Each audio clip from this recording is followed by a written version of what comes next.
told you, and one thing people don't understand is that those results you get from Google is just information that comes from different people. So say I can have a website, I write something, it can even be a lie sometimes, and then I put it out there.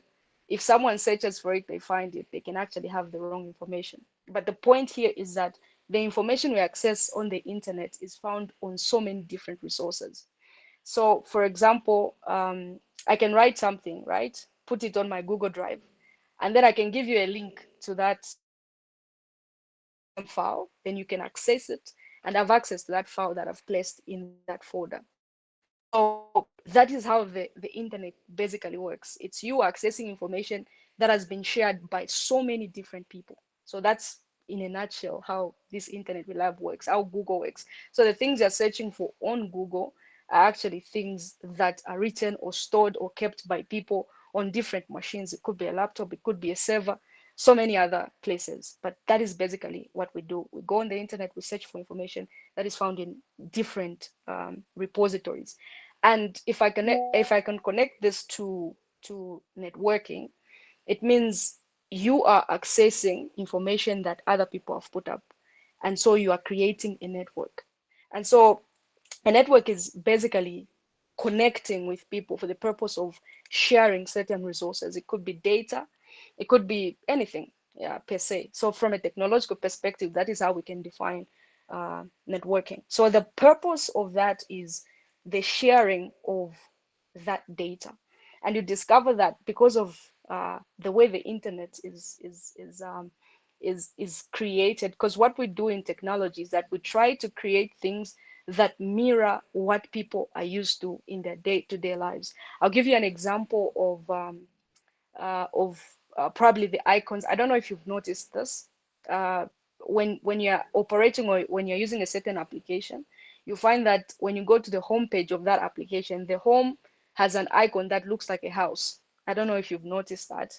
And I hope I'm not boring you with this computer science stuff, but um, you pretty much realize that we try to do these things to mirror what people actually do in their day-to-day lives. So the creation of the internet is just a depiction of what the world is made up of. So we all exist on the basis of networking.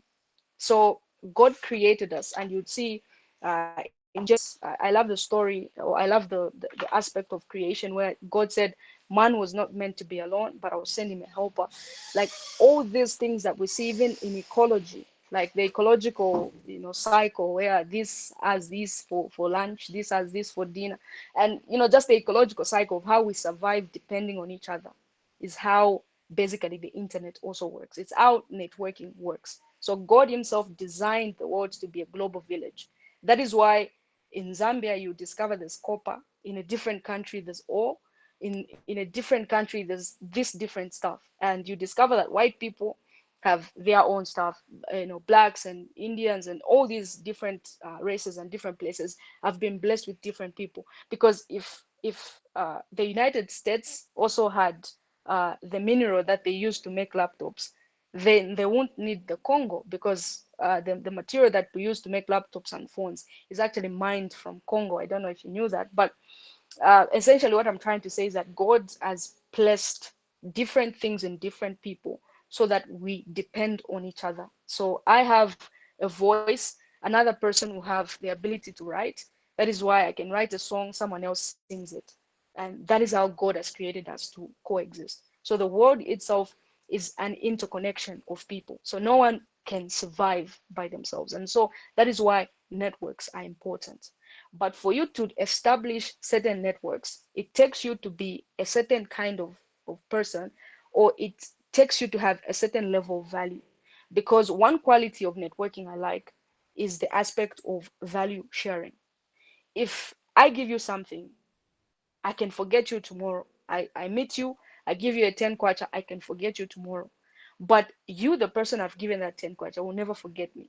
You always remember me, because I have given you something of value. So you've received value from me. You will remember me even the next day and even the next day, and you will value me because you believe I am a person of value, and you can actually get something from me. And this is how us human beings operate. If I have a friend, I'm not benefiting anything from that friend, and I have another friend who is beneficial to me, you'll find that I'll find more value in the person that I'm getting. You find that I'll find more value in the person I'm getting certain benefits from, and that is how networking works. I'll give you an example. In 2021, I got the privilege of working with Mr. I got the privilege of working with Mr. Chibamba Kanyama, and I was helping him to set a certain masterclass. So the masterclass he was setting up um, was for certain couples, and I helped him set everything, put everything together, and also get people on board, send emails to so many different people. And because of that, he has never forgotten me. He followed me like 2 years later. He followed me on my Facebook, and then later we got to have a WhatsApp interaction. And it's amazing how he remembers me because I provided something of value to him. That is why some people will tell you to say some people don't charge them. You find I can draw a portrait of Mizukanji and give her for free, because there's a certain network I will establish there because she will think I am a person of value.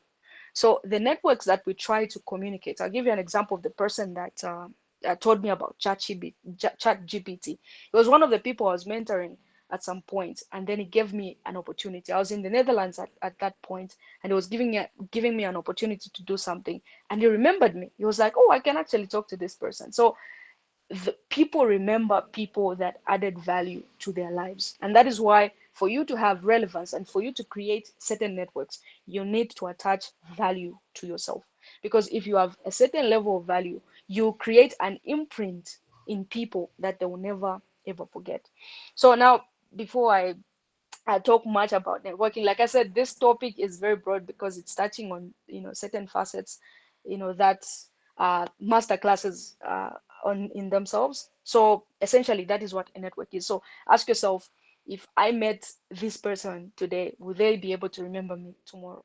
And I've seen people like you're at an event, they want to talk to everyone, despite the fact that you talk to some people, they won't remember you because of what you tell those people. So you need to provide a certain aspect of value to someone for them to be able to remember you. And those are the networks that we create. So for me, I define a network in a simple sense as, if I want something, there's someone on my contacts that will be able to get it for me. I remember I was having a conversation with I wouldn't call him a friend because he's in his 40s, but we have interactions like this, and he's from Chingola.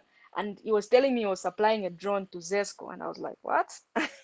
So I actually laughed about it because I was like, oh, I actually know someone who can supply a drone to Zesco from Dubai. I was like, oh, that's incredibly interesting. And that is what a network is. So whatever it is that you want, there's always someone in your contacts that can call someone to get that for you. That is the network that we are talking about. If I'm looking for a job, I can call someone who can call someone and call someone, and then they can give me that job. I've gotten a lot of opportunities because of the networks that I've created with other people.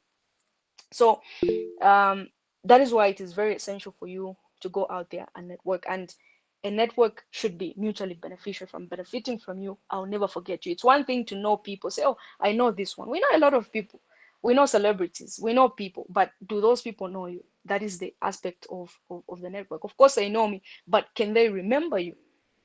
Can they remember you based on what you've done? So that is the network that we're talking about today.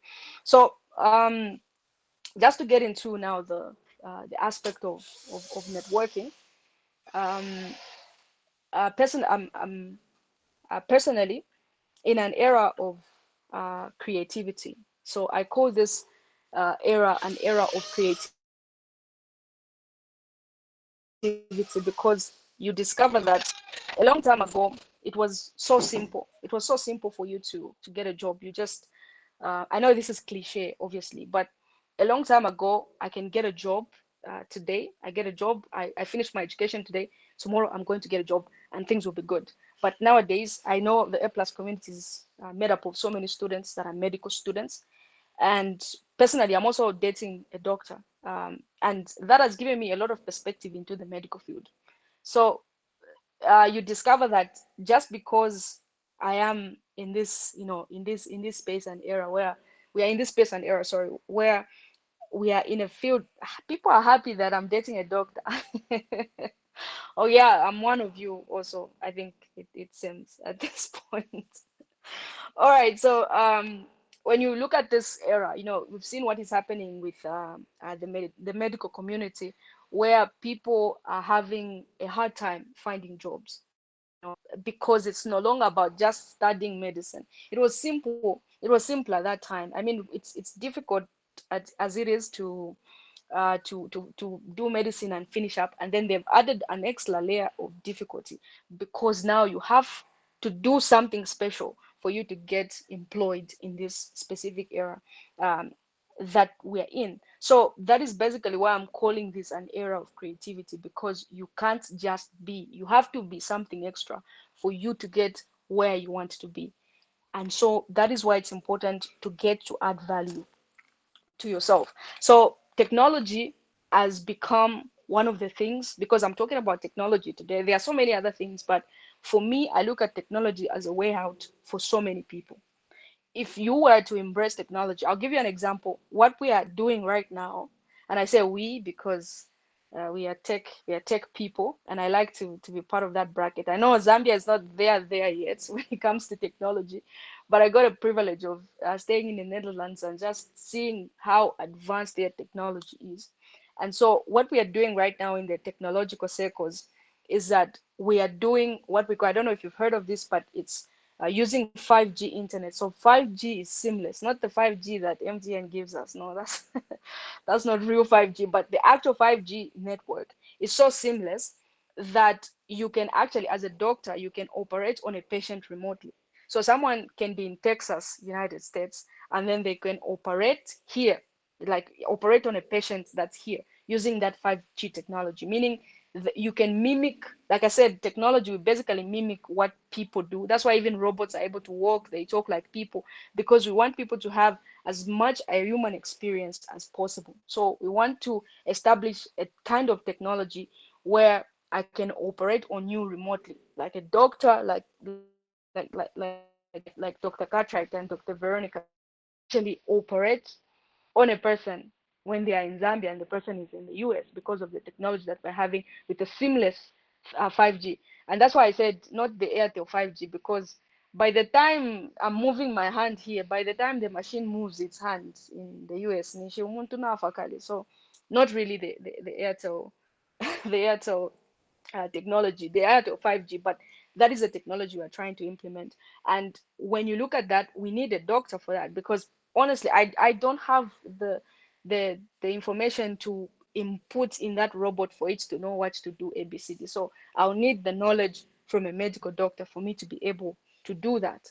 So you discover that technology is very much dependent on so many other fields. So connect the connection, and this has become like a very a global aspect where people are trying to utilize machines.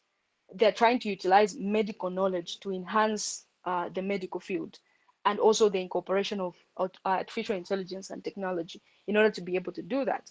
So in a world that's going towards the lane of technology, imagine if you are that doctor we called upon.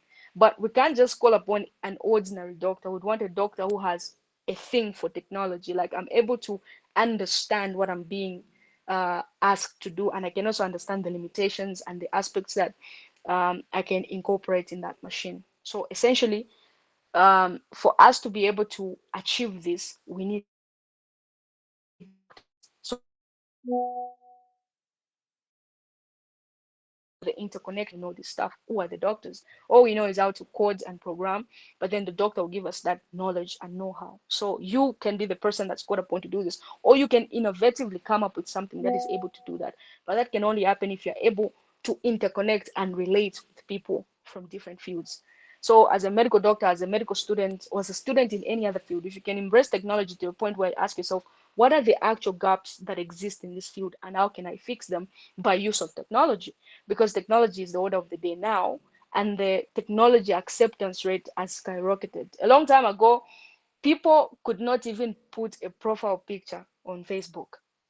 People would be like, hey, Bakando, and things like that. So now we are at that era where people are free to use Facebook. And for some people, Facebook is their whole lives because it's even an office for some people. So we've gotten to a point where from a place where people were scared of putting a profile picture on Facebook to a place where you can trust a total stranger to take you from point A to point B by use of Yango. So technology acceptance has skyrocketed and it has become so advanced such that where we are going, people would want to more and more have a certain connection and relationship with technology, and you could be the person that does that. So interconnecting these fields is actually the order of life. Like I said, God intended for us to network. So if you can step out of your field and discover, certain things in other fields, you discover the gaps that are there because there are a lot of gaps to fill. And because of having friends from different fields, listening to certain programs that connect with your own, and that's what the world is doing at this point.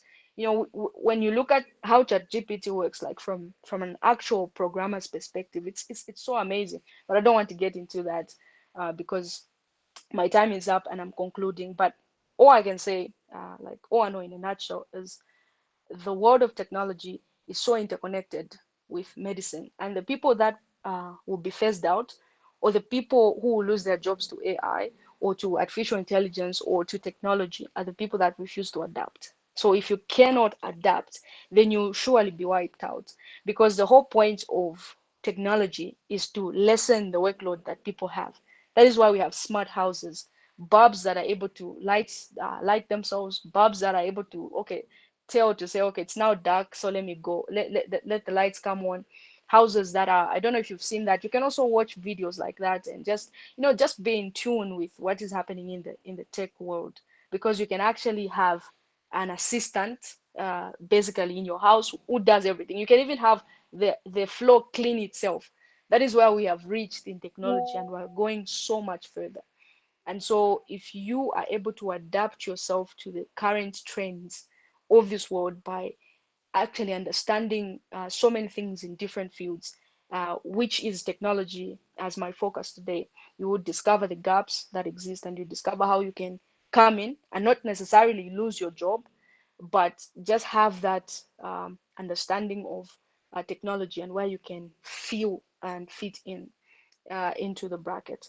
So I prepared a lot of things, but obviously um, I can't fit everything in the same presentation. But I'm actually happy with the privilege that I was given to speak to you, and I hope that someone has learned at least something from my presentation. So thank you so much, and over to is it Kalangwa? I think so. Thank you. Kalinga Jack Kayombo. Much, Miss Malisa, for that wonderful presentation.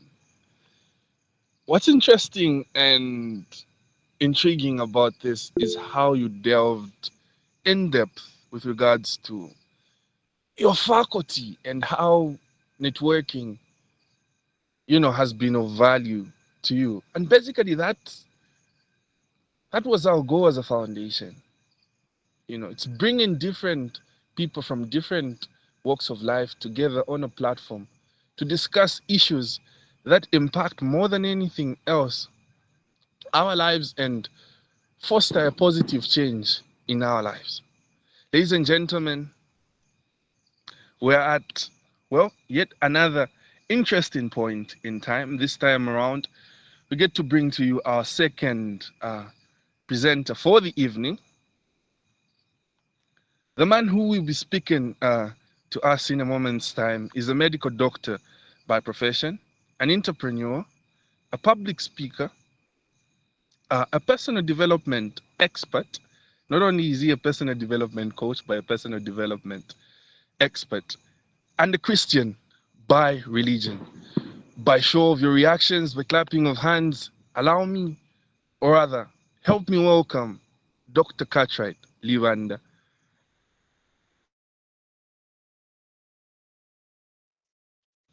I'm being told next year Good he'll be a evening, Jack. husband of one wife. Dr. Cartwright Livanda, please. No, thank you so much for the introduction, Jack. Can you just confirm how audible I am before I proceed? You're loud and clear. You're loud and clear. Awesome, amazing, amazing. It's good to have Miss Chishimba. I call her Chichi. Yeah, it's good to have Chichi, and the presentation was just top notch. It's my diary is full. I was taking a lot of notes, and it's so good to see how she has just delved into her profession and brought out so much that we really have to learn, especially even from the technology aspect. So currently, I'm currently working with Ndola Teaching Hospital. And just a few years back, what used to happen was that as students, you would be running around up and down, especially running from whichever floor of the hospital going down to the basement to get results for patients, that is, lab results. And it was quite tedious, and it used to be a burden for doctors when students are on break.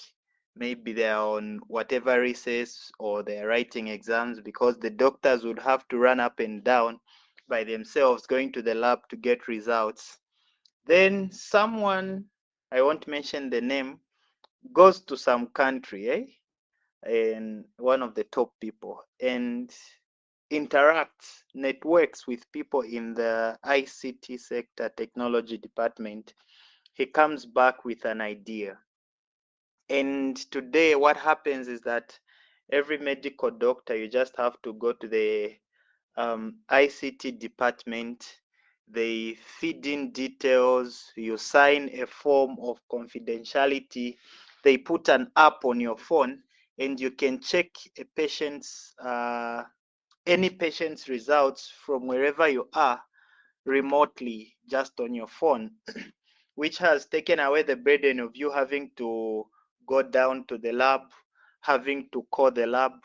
It's as easy as you can actually track down how far they've gone with your particular request for a particular test. If you are doing, for example, blood culture or whatever culture you are doing, you actually see, when you check, it will actually notify you that the sample has been received. Perhaps the sample is being processed or results are at such a level. That is one product of networking, because somebody who is in the medical profession had to network with someone in the technology profession, also had to network with someone in the managerial profession, and all this came to light, which is making things easier, which also answers to the topic of our discussion on how networking across disciplines can foster innovation. So you find that that was a critical innovative idea which has really helped the hospital, because it makes things easy. You may actually track results from as way back as several years ago. We have patients who have come in, maybe they were at Ndola Teaching Hospital, let's say 3 years ago, and you do not really have information because perhaps their files were lost and stuff. But once you enter their details into that system, which we call the DISA, you are able to track down sometimes even the doctor who attended to them, which is quite critical in patient management. Yeah, so I was just trying to give an overview. Being a Christian, I always want to relate whatever I talk about with any evidence from scripture, and it always builds my confidence in whatever I talk about, because I so much believe that one day we'll be held accountable for our words, whatever we say. So I want to share something quickly. This is somebody that all of us should know, uh, as long as you've been at one point you attended Sunday school. So there is a man called Moses in the Bible. He is known for leading the Israelites from their land, from Egypt to the promised land. And we see that this man called Moses, the time that he went and approached the Egyptian leaders that he wants the Israelites to be released, he went through a lot of stuff. I'm sure we know what happened. Then it so happens that God was gracious enough, and by the mighty hand of God, the Israelites were released. And they are now in the wilderness on their way to the promised land. So it reaches a point where Moses is the sole leader for the Israelites, and he is also a judge. And we know that wherever people are, conflict never misses. Of course, especially the other gender. So conflict is something that is always present when it comes to multitudes of people. So Moses acted as a judge. So he would judge people. Yeah, he would judge people. And because the Israelites were just too many, he would spend an entire day. When it's a day of judging, he would spend an entire day listening to cases and judging. Then it so happened that there was this time that Jethro, who happens to be the father-in-law to Moses, had visited Moses, because Jethro had heard that no, the Egyptian leaders have released the Israelites, and they are on their way to the promised land. So Jethro decides to visit Moses. And this particular time that Jethro visited Moses, Moses was at that time that he was judging the Israelites. People would bring cases, issues, and he would offer judgment. And after seeing that, Jethro takes Moses to the side and says, this thing that you are doing is wrong, because you are going to wear out, you are going to be fatigued, you are going to burn out. And even the people that you are leading, they are going to burn out as well. So can you appoint leaders of thousands, leaders of hundreds, leaders of 50s, leaders of 10s? And that really helped, because only cases which leaders of 10s failed to handle were taken to leaders of 50s. If leaders of 50s failed to handle a particular case, it was taken to the leaders of hundreds, then leaders of thousands. And if it ever fails, it is taken to Moses, who was the superior leader.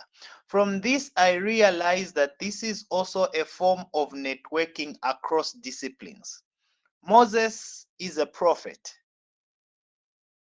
Jethro is a shepherd. And because there are two different disciplines here, and there is a networking between these two disciplines, something happens. And that is innovation, and that is leadership.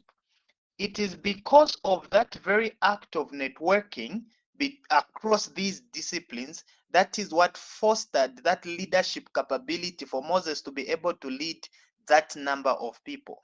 So this actually shows us how critical networking is. I'm really glad that Chichi has already told us and explained to us what networking really is. And so back in the days, we used to be taught that we have to think outside the box. And trust me, thinking outside the box is not easy. It's not easy. But then with the inception and the appreciation of networking, we no longer have to think outside the box, but we are actually getting out of the box. We are no longer supposed to be confined by that box, because being in a particular box and trying to think outside it was very difficult. But then this time around, because of networking, we have stepped outside the box. We saw that listening from what Chichi was talking about, she could talk about the medical field. She is in the technology field. She could talk about the medical field confidently, actually. Why? Because she is not just thinking outside the box from the technology sector and thing, no, but she is outside the box. She is able to relate with the medical sector. Why? Because there has been networking, and that networking has lifted her outside the box. So this is what networking helps us to do. So when it comes to innovation, so you understand that one critical thing about innovation is dealing with your perception.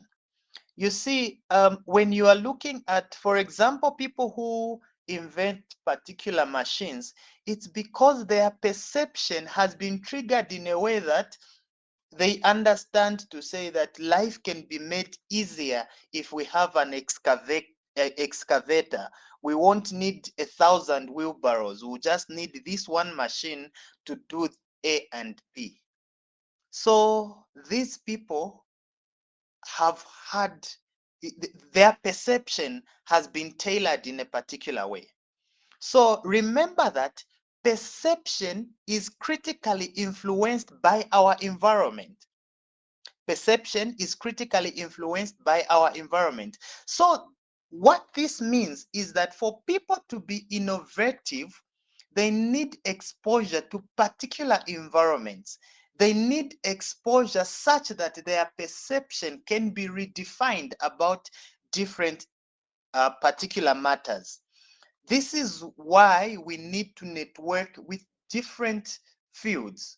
We need to network with people in perhaps who are in the faculty of law, people who are in the faculty of education, people who are in different faculties, because this particular networking will help us to be innovative. I will give I'm sure most of us are students here. You will realize that there are some lecturers that no matter how much information they have, it is very difficult for them to deliver data. You can actually learn better from a friend than you can learn from a particular lecturer with PhDs and the like. Why? Because the aspect of communication and perhaps even just the teaching itself is difficult for them. This is why some time back when I was in the Students' Union, we were really pushing that medical education can be a component that lecturers should have. But anyway, away from that. So you realize that some lecturers who have networked with people in education, people in the communication sector, they have this great ability to communicate the information that they have to students. Why? Because of this very networking across disciplines.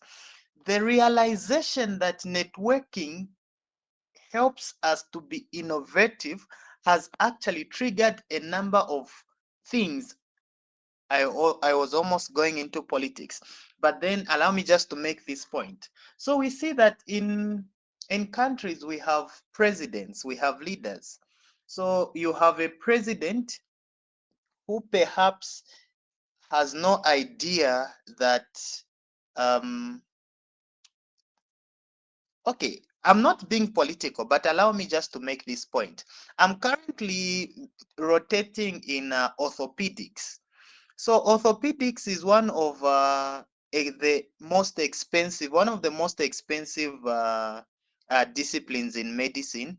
Why? Because there are certain kind of metals that are used for almost every surgery. Almost every surgery in orthopedics involves a metal being used. So you find that some of the metals, especially when it comes to the spine, you may have to use titanium, which is quite expensive. But then you find that importing these kind of metals still attract a lot of taxing, you see.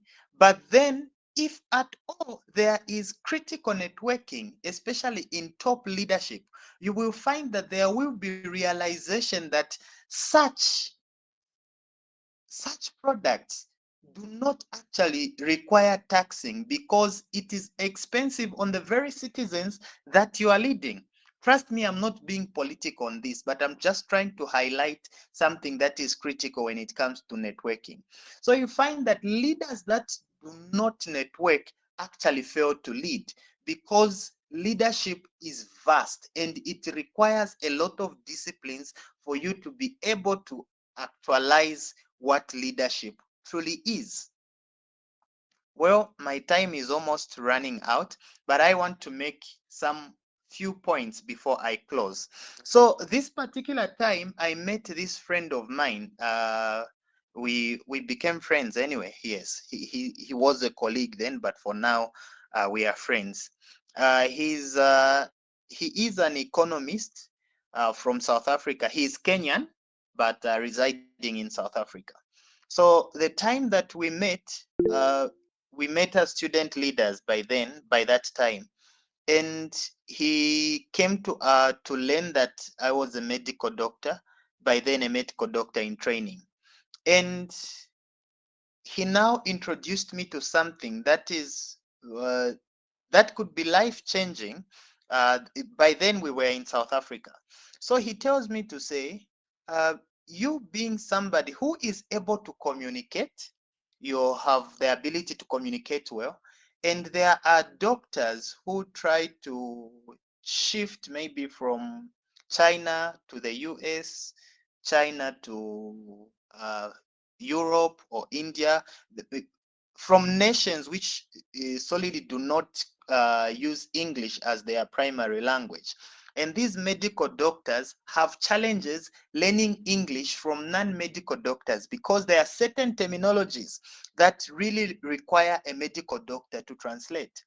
So he tells me to say, you can actually make a lot of money. And he connected me to some people who are in the health sector who actually need to learn English as they are trying to shift from one country to another.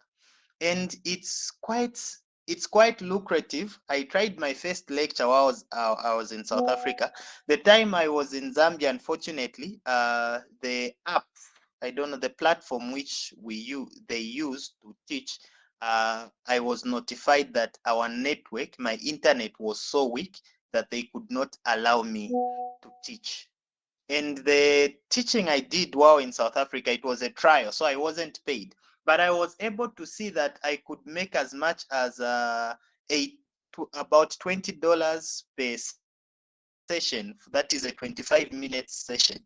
And so I realized from that perspective, this is a guy in economics, a guy who has been exposed to a particular system of money generation, of income generation. And because of my interaction with him, somebody who is completely from a different discipline compared to mine, I was able to discover that there is a way of generating income besides a way of generating income but through my profession besides treating patients. I hope that is clear. From the perspective that most of us have in the medical fraternity is that we are going to make money by treating patients, making money either being employed or maybe by side hustles in the private sector. But I came to learn that my profession can actually give me an extra source of income, not away from treating patients, but just from teaching English. Yeah, so this is how networking can really help us. So this is my encouragement to everyone. We really have to foster networking. We really have to be intentional about it. We really have to be intentional about asking for contacts from people, asking them. People feel important when you ask them to say, so what happens at Ziali? What happens when you are in the courts of law? You say, when Shimba was talking about seamless 5G, I'm just learning about it now. You see, so it is all about our networking, which is going to change our perception, because as earlier I said, perception is really influenced by our environment, and this perception also helps us in how innovative we are going to be. Yeah, thank you so much, and back to you, Jack. Thank you.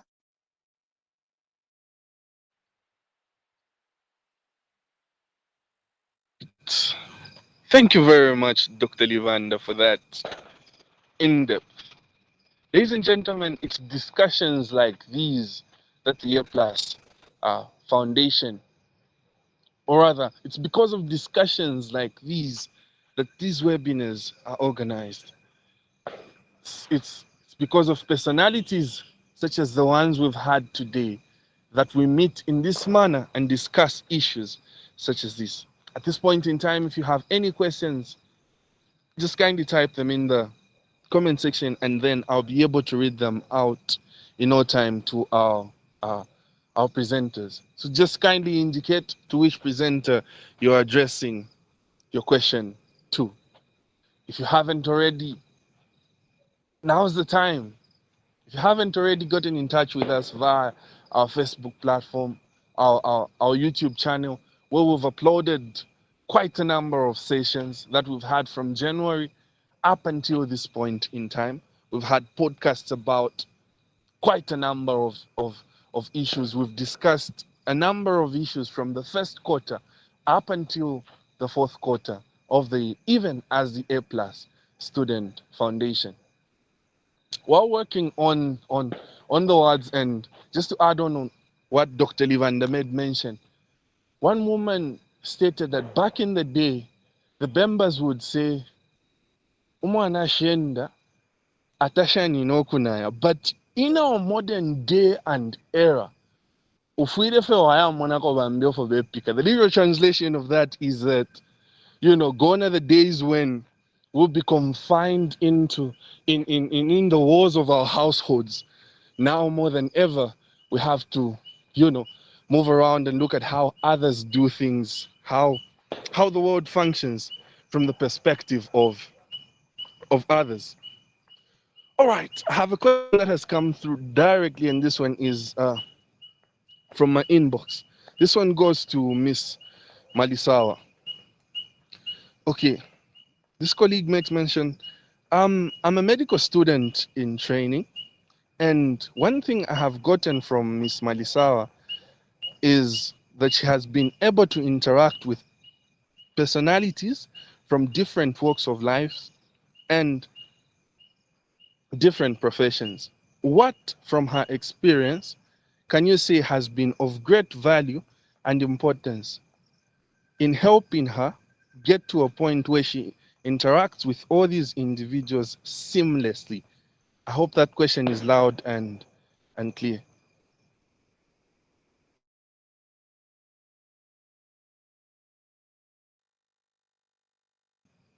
Miss Malisawa, are you still there? Yes, I am. Can you just read the question again, like the last part? I can't get you clearly. You're saying? Sorry. I'm saying, can you repeat the question, the last part? All right.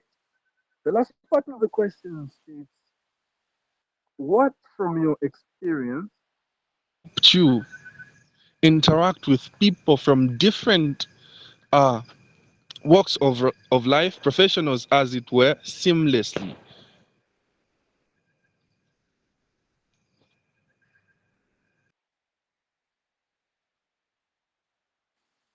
I think it's your network. I'm not able to hear you clearly. Sorry, can you just repeat one more time? Okay, sincere apologies for that. Let me repeat that one again. Yeah. To summarize the entire question, this colleague is asking, what can you say has helped you interact with people from different works of life? They say seamlessly, but I'm sure they mean easier. What has helped you interact with people from different walks of life easier? Okay. I think one thing I can say is looking at the world is moving at this particular point. You know, like I said, certain things were easily accessed, but nowadays it's a little bit difficult. And like Mr. Livanda said, I mean, Doctor, sorry, yeah, Dr. Livanda said, it's quite essential, um, yeah, to be able to. The doctors have laughed. Yeah, so it's very essential to be able to look right into the box. I think what he meant by his analogy when he said we were in the box, now we're outside looking around or looking into the box, is that because the game has changed, you know, the players also have to change. You know, you can't use the same tools we used to use in 1966 to actually implement certain things even now. So you have to adapt. And the people that are failing to adapt are the people that are always complaining. If there's anything I've learned in life is you can complain today, tomorrow, and the next day. And God also does not work with complainants. That's why people will encourage you to say when you laugh out, when you cry to God outside prayer, you're wasting your time. You have to cry in prayer. When you're crying in prayer, trusting God, it works. So it's the same thing. If you're crying about something without actually wanting to implement a solution, you spend a long time stuck in one place. So it's about the art of adaptability, and the only way we achieve this is by interrelations. So I am very intentional about wanting to communicate. I'm not just networking for the sake of it. And that's why I encourage people to say, even if you meet someone who you want to connect with, you can tell that this is a person just wanting to keep my contact. And you can tell that this is a person who's actually interested in what I do. So you have to have interest in what someone is doing for you to be able to learn from them and for you to be able to implement that which you have learned. So for me, it's about having interest. I don't network with everyone. That's for a fact. I know my areas of interest, and it also comes down to personal knowledge. You can't do everything. And I think this is the problem that we are having in our generation, because there's just too much information and too many opportunities to get that information. So you find that someone learns almost everything. They are interested in almost anything. So you have to streamline your interests and have something that actually uh, feels like something that you can do. So even what presented an opportunity, you should be able to say no, this is not me, or this is not my field. So have areas of interest and be intentional in pursuing those areas of interest. I am interested in medicine because I wanted to pursue it at some point, but I realized, hey, blood, not my thing. So I was like, there are other ways in which I can there are other ways in which I can actually engage in this field without actually being on the other side of the person doing the enema. Is it enema you call it? I don't know. But your job is very, very delicate. And I wouldn't want to tell people to say we tried everything we could and we lost the patient. I was like, no, please, no, not me. So I found a different way to have interest in the mechanisms of the human body, but not actually be on the practicing end. So I have interest in medicine, I have interest in law, I have interest in certain aspects. And so I learn things that pertain to my areas of interest, not just anything. And that helps me because I can't go and discuss something I'm not interested in. So I think just having interest, genuine interest, really helps me to keep my networks and benefit from the networks that I have. So I hope that answered the question. Wonderful. Wonderfully put. Wonderfully put. Uh, it's funny how, of all the medical procedures, you chose the enema. Anyways, this one goes to Dr. Livanda. This one asks, how were you able to identify personalities to network with who are important and of great value to your cause? How were you able to identify personalities to network with, I believe from different walks of life, who were of relevance to your purpose, as it were?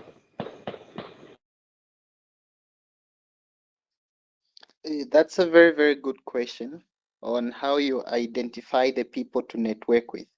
Okay, just like Chichi said, networking is a whole book. So there are levels of networking. There are people, the first thing that you have to look at before you network with someone is yourself. You look at who you are. Okay, so when I look at who I am, the values I hold, and everything, and the picture is all there. By the way, I forgot to mention that 2019, I published my book, The Pursuit of Identity, and Chichi was the main speaker at my book launch. Yeah, so we come a long way with Chichi. Away from that, I had forgotten to make that comment.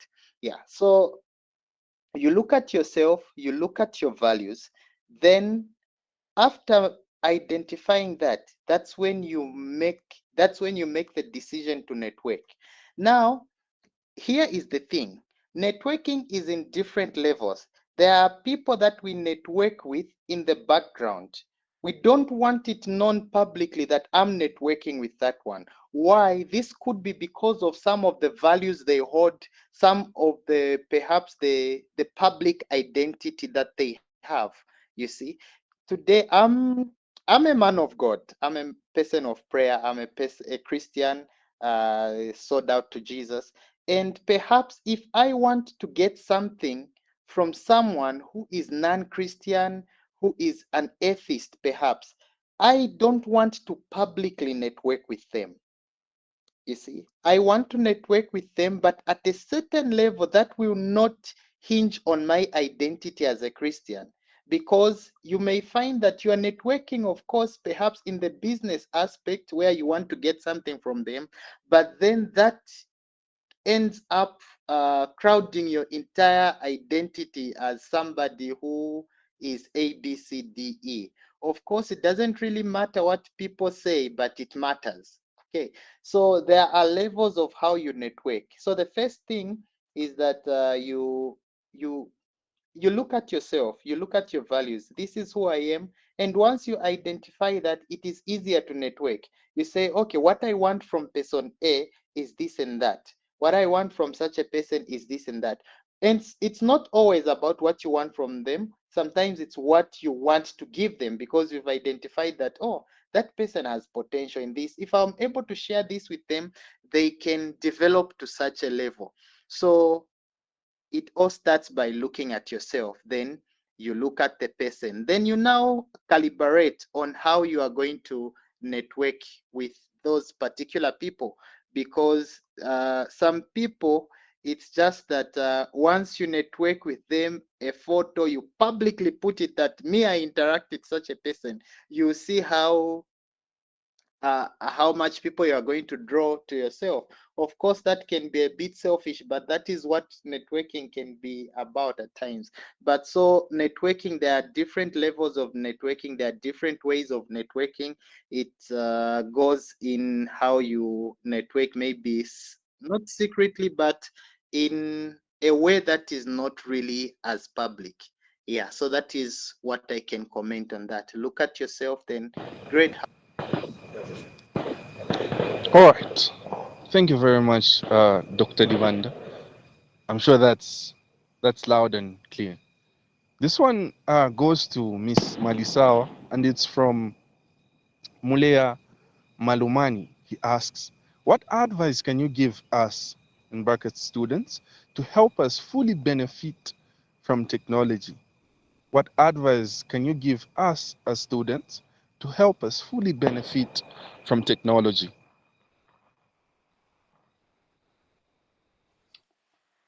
Thank you so much. And before I answer the question, Dr. Cartwright, actually, when they approached me and said, you are being juxtaposed with Dr. Livanda as a speaker, I told him to say, hey, that's a very good friend of mine. So I'm actually happy that you're confirming because there are times where we claim to know people and people are like, are they even that close? So yeah, 2019 is a long time and we go a very long way.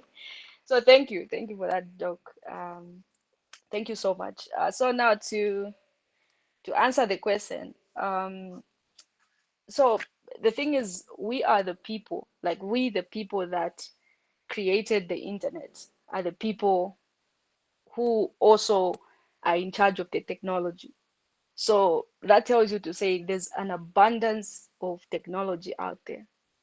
So and the challenge that we have even now when you go look for a job in IT, when you just say I'm a computer scientist, they will give you any job because people don't really understand that we have specialties. Like I'm specialized in this area, but once you just say computers, anything to do with computers, they'll give you literally anything to do that they feel is technologically based. So that tells you to say a lot of people don't know much about technology, even employers apparently.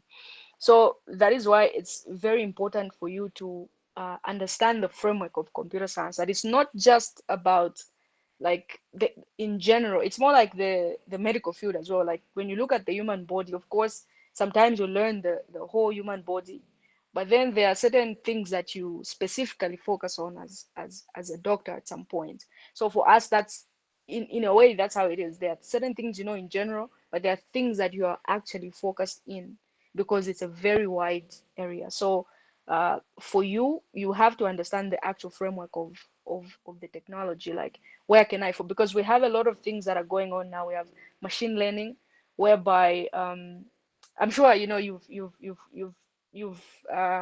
probably encountered this. It's a secret, but sometimes you can be discussing shoes with your friends. Oh no, shoes. You're just talking about shoes, and then you go and then check your WhatsApp or your Facebook basically, and then you see ads of shoes. You're like, isn't this witchcraft or something, because most people are like, hey, how is that even possible? Because we have a lot of technologies that we're implementing, and sometimes you go on Google, you search for something, then you find it as an ad suggested for you on Facebook, like that. Yeah, so there are certain technologies that we use, sometimes even microphones, especially on Facebook. So Facebook has also started using microphones whereby they track what you say. Of course that's not legal, but hey, they do that. So they track what you're saying so that they can serve you better. So you discover that as you are speaking, they pick the keywords and then they'll suggest certain things to you, and you're not even sure, how is this possible? That's like the aspect of technology. So there are so many things. There's AI, which is artificial intelligence. There's a lot that you can focus on, but have an area of interest and then search for the technologies that can help you in that particular area, because it's a wide topic. So there are people who actually even go into programming. No, I want to learn tech, and they go into programming. Of course, that's okay, but sometimes it's not necessary, because what you need is actually just an understanding of maybe something that you want to create and how it works. So actually, also ChatGPT can help you. Like you can put in prompts because it's a chat bot, and it's able to talk to you about certain things. And now they've even incorporated memory. So what you talk to, it's what you said, maybe typed in maybe 2 months ago, it's able to remember. So it can give you a certain suggestions and things that are based on who it thinks you are, because there's also learning. It learns you because of the things that you've been typing in. That's what we call machine learning. So it's able to learn certain things about you because of what you search for most times and the likes, and then it's able to suggest certain things to you. So it's about, you can also use it as a tool to just interact with it and try to discover, oh, this is what I'm interested in the medical field. How best can I, which area of AI, which area of technology should I learn in order for me to cushion this interest and the likes. So you can actually use the technology, in short, like I said earlier, because we created these technologies. And so most of the things you find are tailored towards technology. So you can ask the chat GPT and try to figure out how best you can approach a certain interest that you have in the medical field. I hope that was helpful.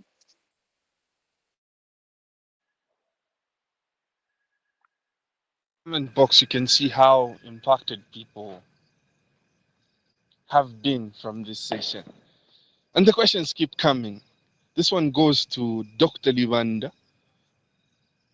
And this one is from Movita Kalumbilo Jr. He asks, from the introduction, okay, I would like to know how the doc is managing to attend his profession as a doc, and also probably a brief narration on how he has been rising up in the entrepreneurial space.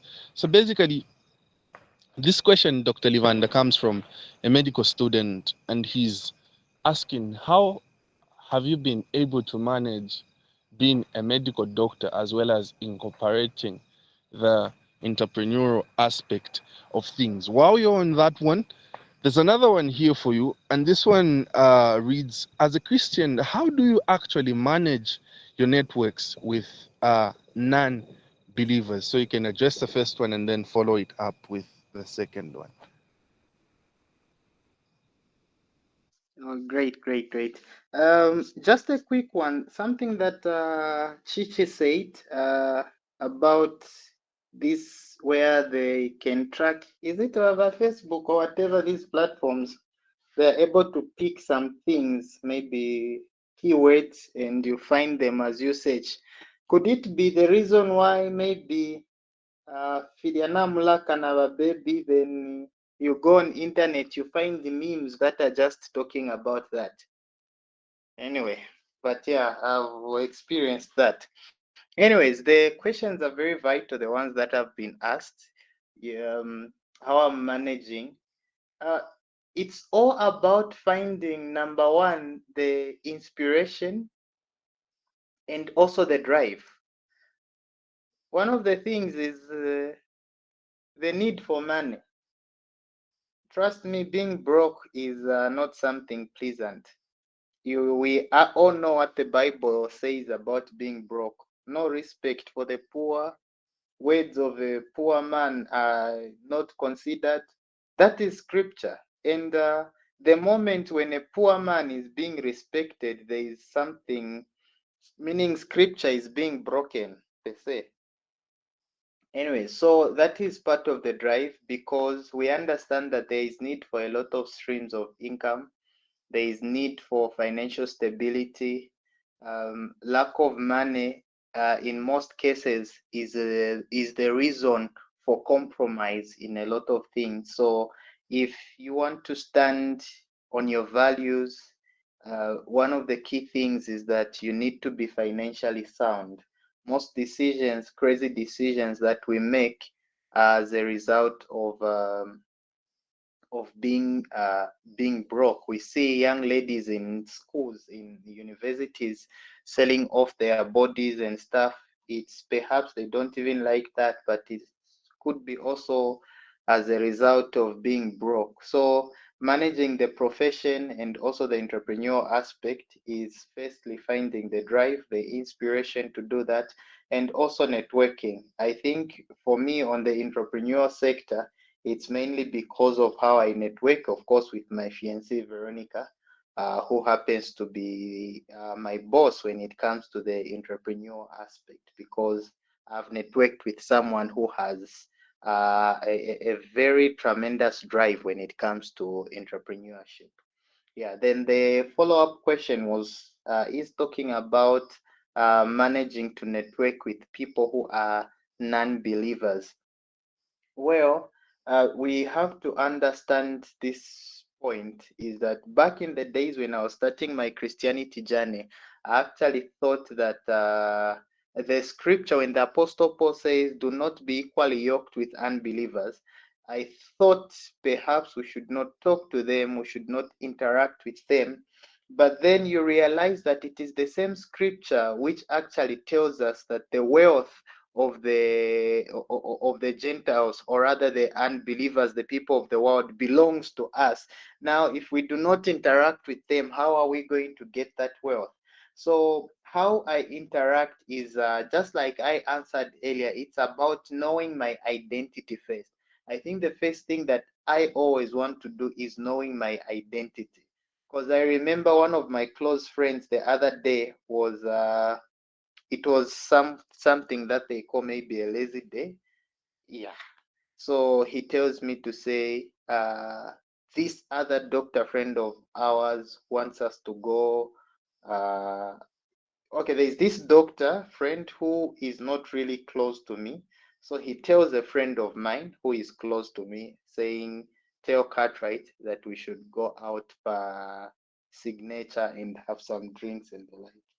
Then, of course, they know that I don't drink beer. They wanted me to go with them and be taking, I don't know how many Fantas I was going to drink that day. But then this friend of mine, the one who is close to me, came and he looks into my eyes. He says, "No, there's this suggestion. Can you go?" So I looked at him, I smiled, and I said, I can't go.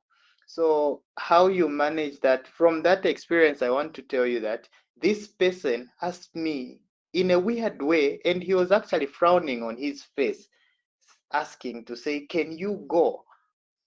It is because he knows me and I have set my identity clear that this is who I am. So even particular suggestions cannot even land on my ears because there is that identity. So how do I network with these people? In spaces that do not compromise who I am. I network with them as much as possible to a level that does not compromise who my identity. So I can network with you in business. I drive, I do yango. I pick up drunk people. I pick up people that you can actually tell even from the dressing that this is a lack of a better term, a sex worker. I'll actually get money from them. Who actually talk will actually talk business. I'll actually get their money, which they, I'm sure, got in a very weird way. That is how we network, but it should never, never, never, ever compromise on who I am.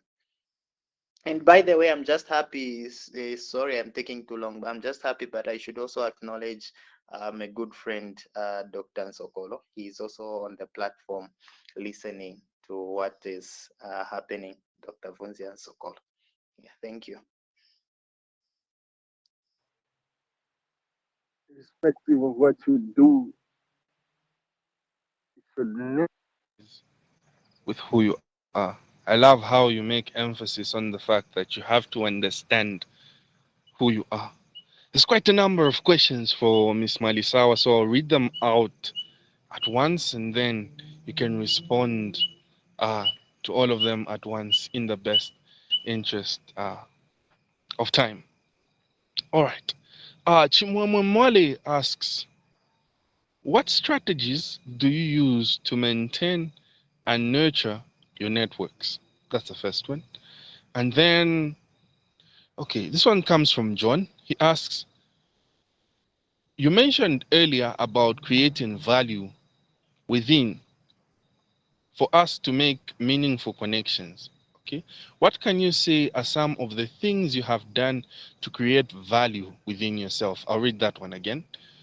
Miss Malisawa mentioned earlier about creating value within for us to make meaningful creation connections rather. What can you say are some of the things you have done to create value within yourself?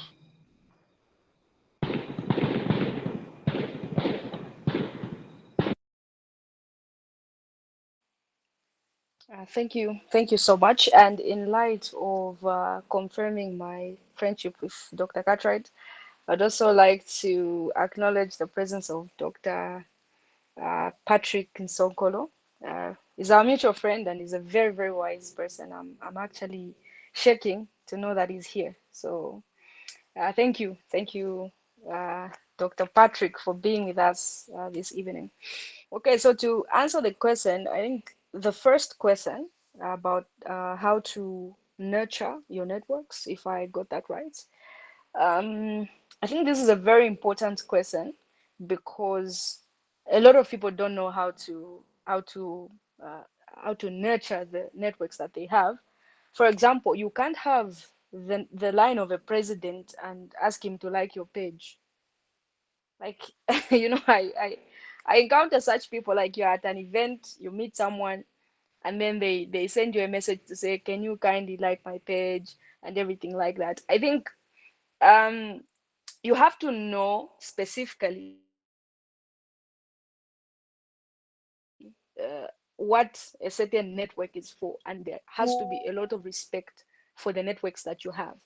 So if you keep talking to, if you keep telling me, and you can like my page, no, I have this out, and you can, like, there are people who literally text you 5 times a day when they just got your number. So that in itself is not a proper way to nurture a network.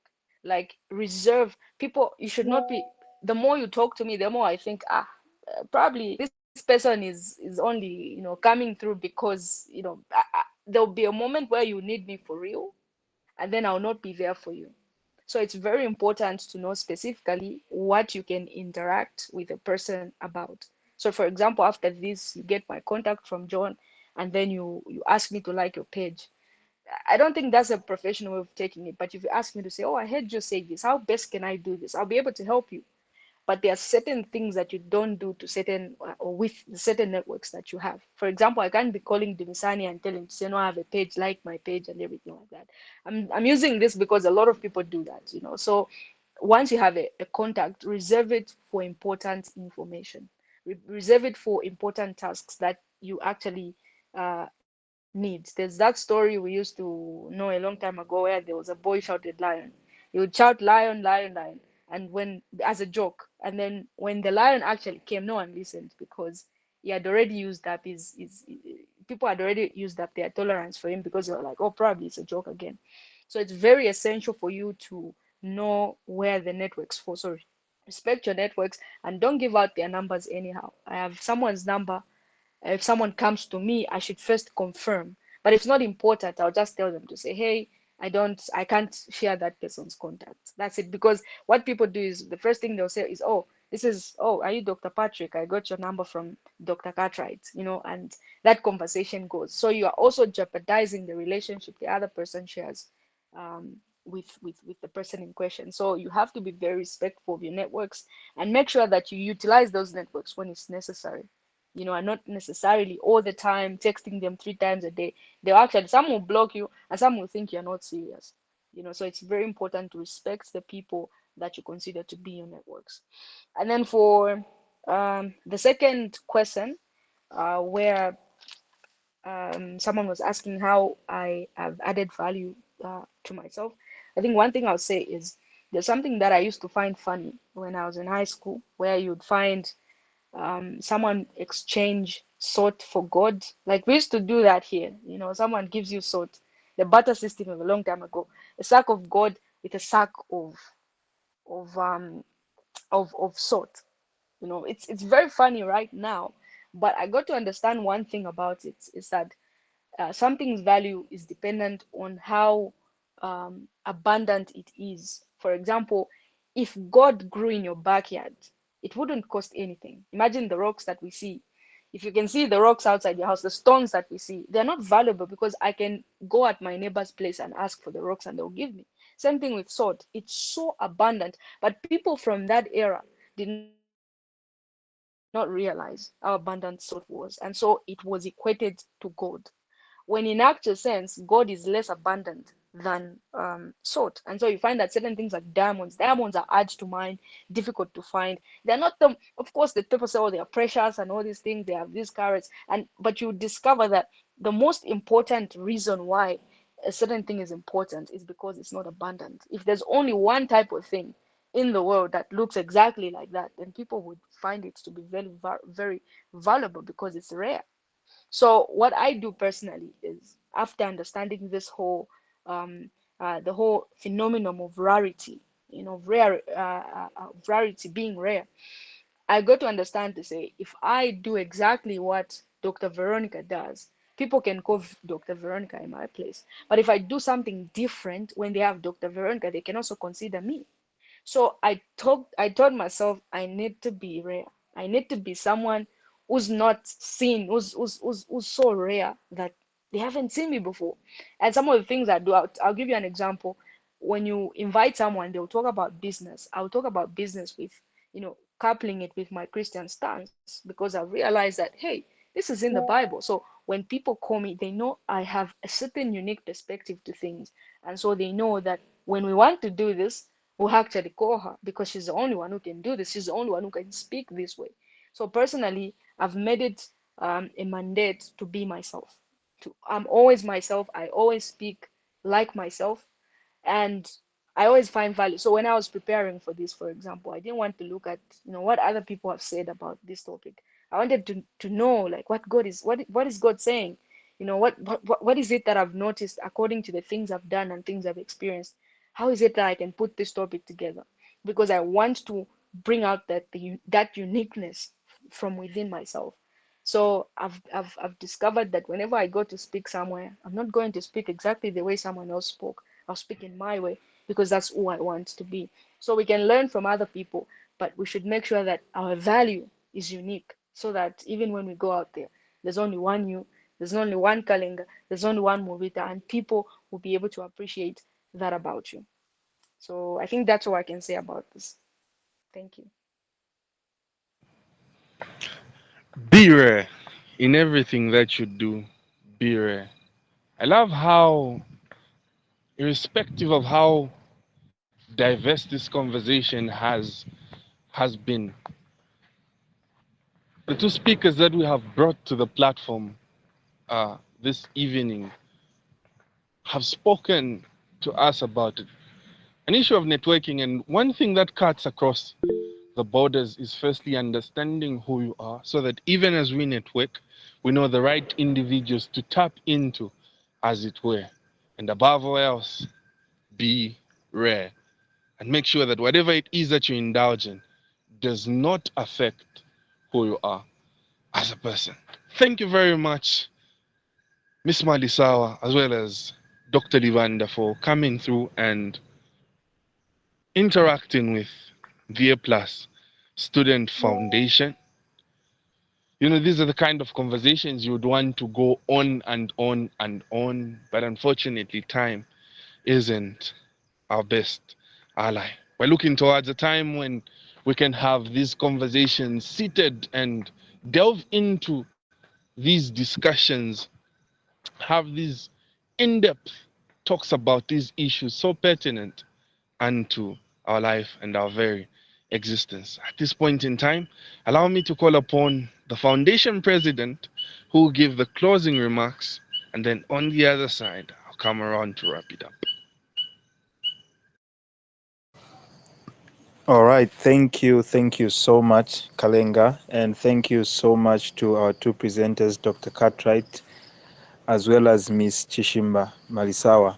This is not the first time we've had them on the platform, and so for them to just come back, it's something that is considered a rare opportunity and a rare privilege for us as a community. And thank you so much to everyone that was able to come in and join into the meeting. We are so grateful that you managed to come in and have lasted up to the very end. Let me also acknowledge the doctors that were mentioned, as well as Deacon Sahani, also, who is in the meeting. A Plus community, can I see some hands just to acknowledge our special guest for today? All right, so thank you so much again to everyone that joined in. And please, let's be on the lookout for the next webinar. I believe it's going to be exciting as well. It wasn't an easy thing to bring in two presenters in one sitting, but we are grateful to God for Ms. Malisawa as well as Dr. Cartwright for coming through. All right, so if you haven't yet followed us on our socials, LinkedIn, name it, please search for the A Plus Student Foundation so that we can stay connected.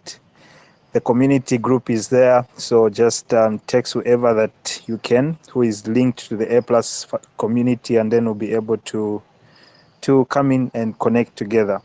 Otherwise, we are in a quarter of connectivity, and yeah, we are getting connected. And thank you so much to the presenters. We are grateful and so humbled that you could spare time to just come and be with us.